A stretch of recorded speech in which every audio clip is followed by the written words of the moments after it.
Welcome to Truth Behind History. The stories are real, the impact is lasting. Today, we're diving into one of the most chaotic and revealing chapters in China's modern past, the Warlord Era. But before we get to the gunmen, the rival factions, and the fractured maps, we need to understand how a mighty empire collapsed, and how its fall set the stage for a country that would splinter like shattered glass. Let's rewind to 1911. After more than 2,000 years of imperial rule, the Qing Dynasty, China's last imperial house, came crashing down. The trigger? The Xinhai Revolution, led by reformers and revolutionaries fed up with corruption, incompetence, and foreign domination. This movement successfully toppled the imperial throne and ushered in the Republic of China, with Sun Yat-sen as its symbolic founder. But toppling a dynasty is one thing. Replacing it with stable governance? That's an entirely different story. In theory, a republic had been born. In practice, chaos. Enter Yuan Shikai, a powerful military leader who briefly held the country together. But when he died in 1916, the thin veil of unity ripped apart. Without a strong central figure to anchor authority, China devolved into something that looked less like a nation and more like a chessboard of clashing provinces. And who moved the pieces? Warlords. Ambitious, battle-hardened military men who saw a vacuum and filled it. These weren't idealists or nation-builders. They were opportunists. Generals with armies loyal not to a republic, but to themselves. Provinces quickly transformed into autonomous strongholds, each ruled by a competing military leader with dreams of dominance. The empire was gone, but its absence birthed something arguably more dangerous, a fragmented republic with no central spine and no clear future. And that's where our story really begins. Now that the Qing dynasty has collapsed and power has scattered like dust in the wind, let's take a closer look at what rose from the wreckage, the warlord state. But don't let the word state fool you. These weren't states in the traditional sense. They were more like personal kingdoms, run by generals who wore military uniforms by day and ruled like medieval lords by night. Let's break down how it all worked. First, you had militarized governance. That's just a fancy way of saying whoever had the biggest army made the rules. The national government in Beijing? Essentially powerless. Local warlords ran the show in their provinces, complete with private militias, fortified compounds, and a flair for intimidation. Some even wore military medals they awarded to themselves. Next, fiscal autonomy. What does that mean? Well, imagine if every US state decided to print its own money, collect its own taxes, and fund its own army, all without asking permission from Washington. That's what was happening in China. Warlords printed currencies like they were souvenir tickets, and they taxed everything: crops, roads, trade routes, whatever they could get their hands on. And it wasn't to fund schools or hospitals. It was to buy bullets and loyalty. Finally, we have rule by coercion. There were no courts of justice, no democratic elections, no rights. If a village opposed the local warlord, it might be burned. If a rival general got too close, there was no negotiation, only artillery. These fiefdoms weren't held together by ideology or legal codes. They were held together by force and fear. So, while the rest of the world was inching toward modern governance, parts of China were sliding backward into a fragmented landscape of personal power, enforced at gunpoint. The warlord state wasn't just unstable, it was unsustainable. And as we'll see in the next section, its economic foundations were as chaotic as its political ones.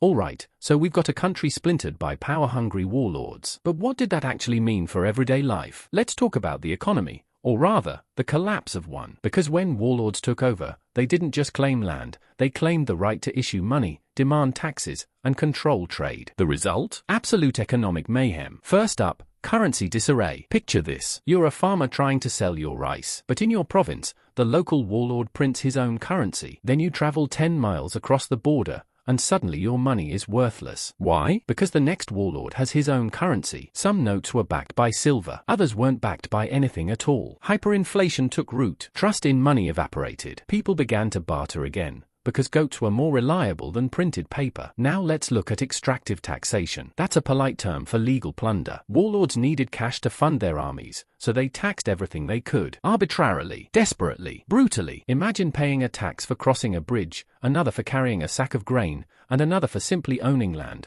all collected by soldiers with rifles. These policies gutted rural economies, crushed agriculture, and force many into poverty or flight. And then comes trade paralysis. With tolls and tariffs popping up every few miles, and violent skirmishes constantly erupting, goods couldn't move freely. Interregional trade, the lifeblood of any healthy economy, dried up. Roads became battlegrounds. Merchants became targets. Economic productivity didn't just slow, it fractured. So if you're wondering how a country as vast and resource-rich as China could stagnate so deeply during this time, the answer lies here. It wasn't a lack of labor. It wasn't a shortage of land. It was a collapse of trust, infrastructure, and monetary cohesion, replaced by force, confusion, and self-interest. And to make matters worse, external powers were more than happy to pour gasoline on this fire. Just when you thought things couldn't get more unstable, here come the foreign powers. You see, China's internal chaos wasn't just a domestic tragedy, it was an open invitation. To whom? Western nations. Japan. Anyone with commercial ambitions and a navy. Let's start with imperialist patronage. Foreign powers saw an opportunity and took it. They didn't just sit back and watch the warlords fight. They picked sides. Britain might back one general. France might back another. Japan always had its own interests in the region. The idea was simple: support a warlord who'd protect your trade routes, your concessions, your investments. It wasn't about stability, it was about leverage. Then comes fueling conflict. Arms dealers and bankers got busy. Warlords didn't manufacture their own weapons, they bought them. From where? Europe, America, Japan. And to do that, they took out loans, deep, dangerous loans that mortgaged away pieces of sovereignty. The more weapons they got, the longer the fighting dragged on. Peace was not profitable. War was. And while all this was happening, insulated enclaves dotted the landscape. These were colonial concessions, little pockets of foreign rule operating under completely different legal systems. British police patrolled Shanghai. French law governed parts of Tianjin. Chinese citizens could walk from their own city into a zone where their government had zero authority. That's how compromised sovereignty became. Multiple legal systems operating in the same country, with foreign flags flying in Chinese skies. So what does this tell us? When a nation fragments, outside powers don't always rush in to help. It's often the opposite. They take advantage, they deepen divisions, they make sure no one force becomes strong enough to shut the door on their influence. In the chaos of warlord China, sovereignty wasn't just fragile, it was up for sale. And eventually, someone decided to do something about it, or at least, try.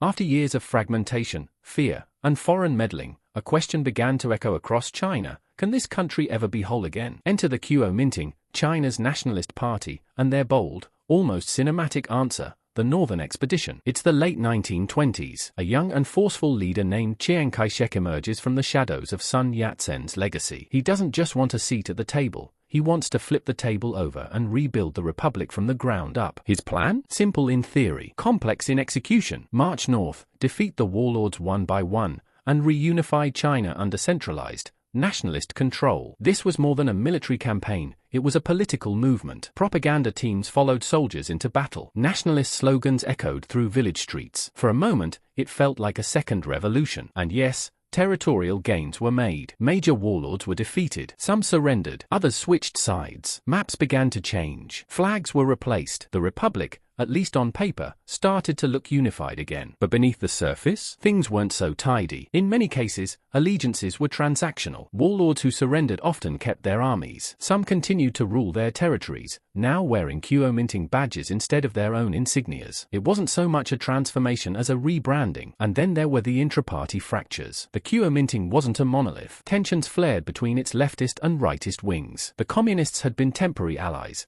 but not for long. Chiang turned on them violently, leading to one of modern China's bloodiest internal purges. So, was the Northern Expedition a success? In one sense, yes, it reshaped the map and projected an image of national recovery. But in another, deeper sense, it showed just how hard it is to build unity through force alone. Because replacing chaos with control is not the same thing as restoring legitimacy. And that lesson will come sharply into focus in the years that follow.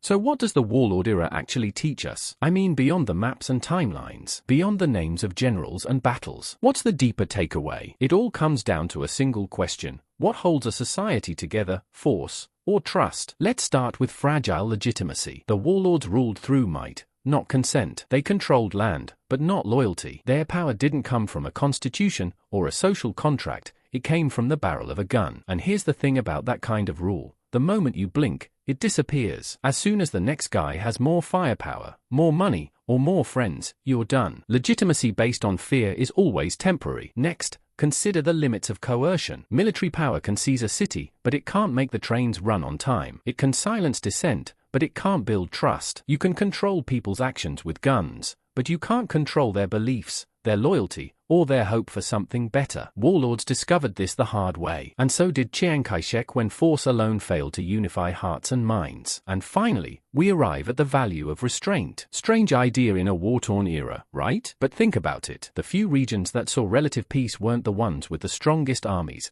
They were the ones where leaders taxed less, interfered less, and let trade and life go on with minimal disruption. In other words, where power was exercised with limits. With a bit of humility, it turns out that sometimes, governance works best when it steps back, not forward. That's the uncomfortable truth buried in this chaotic chapter of Chinese history. Not all order is good, and not all freedom is chaotic. What matters is the foundation underneath, whether it's built on fear, or on something more enduring. And as we'll see next, the patterns of warlordism aren't just a relic of China's past, they're a mirror reflecting conflicts we still see today.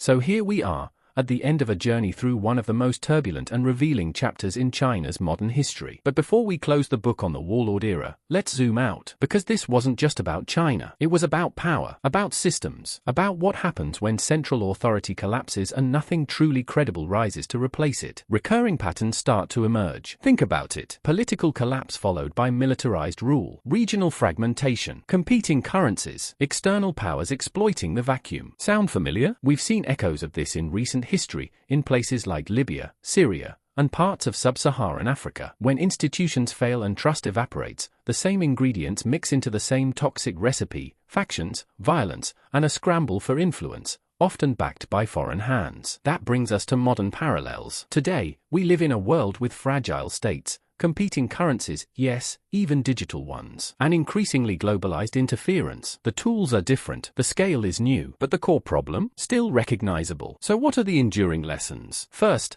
legitimacy matters more than firepower. Second, decentralization without cooperation becomes disintegration. And third, systems based on coercion might survive for a while, but they rarely, if ever, build anything that lasts. History doesn't repeat itself exactly, but it rhymes. And the Warlord era is one of those verses we should never stop reading, especially if we want to understand what happens when power outruns principle. If this story made you think about systems, about history, or about the modern world, don't let the conversation end here. Like the video, drop a comment, subscribe to the channel for more episodes that bring the past to life in ways textbooks won't. And if you want to take this deeper, check out the podcast version of this episode using the link in the description. Thanks for watching Truth Behind History. I'll see you in the next one.